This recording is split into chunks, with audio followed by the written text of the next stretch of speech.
화병은 억압된 자아에서 비롯된 경우가 많습니다.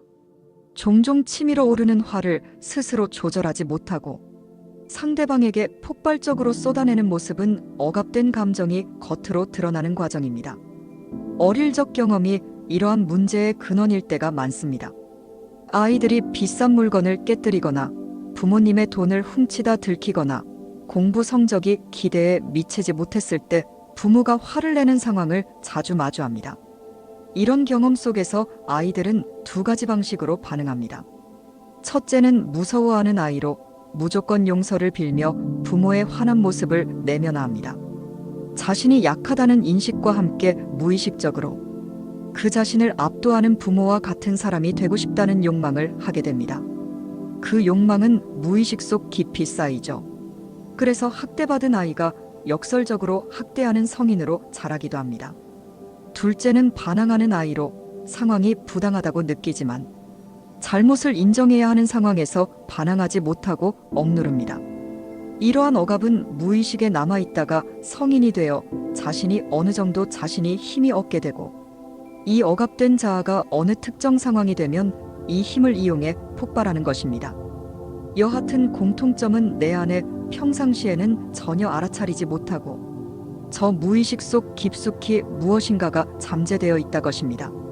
이렇게 억압된 내면을 치유하기 위해서는 화가 폭발한 이후의 후속 조치가 매우 중요합니다. 첫 번째로 해야 할 일은 자신을 자책하지 않고 화를 그대로 관찰하는 것입니다. 혼자만의 시간을 가지며 화가 잦아들 때까지 걷거나 고요히 감정을 마주하세요. 화가 어느 정도 진정되면 방에 들어가 깊은 호흡과 함께 괜찮아, 누구누구야. 이미 사건은 끝났어. 지금 이 호흡하는 순간밖에 없어. 미래는 오지 않았어. 그러니 화낼 이유가 없어. 라는 만트라를 반복합니다. 감정이 어느 정도 안정되었을 때 온전히 나의 의식을 들숨날숨에만 집중합니다. 그러나 나의 화를 자극하는 잡념이 올라오면 이 만트라를 되새기며 마음을 다시 정리하세요. 그리고 다시 호흡에만 집중합니다. 이러기를 계속 반복하세요. 두 번째 단계는 자신의 화를 객관적으로 이해하는 것입니다. 어떠한 옳고 그름의 도덕적 판단을 멈추고 왜 그런 감정을 느꼈는지, 어떤 이유로 그 상황이 발생했는지를 단순히 관찰하세요. 상대방의 행동이나 자신의 선택을 비난하지 말고 있는 그대로의 상황과 그에 대한 자신의 반응을 받아들이는 과정이 중요합니다. 비난과 자책 없이 명확하게 상황이 정리될 때까지 생각하세요. 노트에 글로 쓰면 더욱 효과가 있을 것입니다. 마지막 단계는 비슷한 상황이 다시 발생했을 때 다르게 반응할 방법을 계획하는 것입니다. 화를 참는 것, 적절히 표현하는 것, 혹은 화를 다른 말로 내는 것까지 다양한 선택지를 생각하며 그중 자신에게 가장 행복하고 적합한 결과가 나올 수 있는 방법을 구체적으로 상상해 보세요.